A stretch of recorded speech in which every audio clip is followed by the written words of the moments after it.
Faccio adesso il presidente della regione, credo che il mio compito sia amministrare, non sia fare politica, così come ho chiesto agli assessori, così come ho chiesto a tutte le persone che collaborano con me, non perderò tempo in altro tipo di dinamiche. Zaiani scontenti? Questione politica, quindi scartata. Il diktat che ha imposto la sua squadra in regione, Alberto Stefani lo applica in primis a se stesso. Niente beghe di partito, anche se il fuoco di queste ore lambisce proprio i vertici del Carroccio.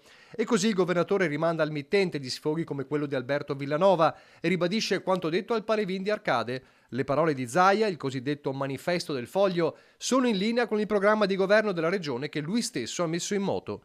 I dietrologi potrebbero intravedere in questo anche il tentativo di spegnere le luci della ribalta attorno al predecessore, che da par suo si dice meravigliato del clamore. L'aver espresso, come fanno molti, considerazioni che a me sembrano super pacifiche, non belligeranti rispetto a alcuni temi che sono semplicemente dei contributi a riflettere, ma che senza nessuna presunzione che qualcuno li prenda di punta, vuol dire che il problema non sono le considerazioni ma è chi le fa. La sensazione è che al netto di strette di mano, sorrisi e ringraziamenti reciproci, i nodi da sciogliere in casa Lega siano diversi.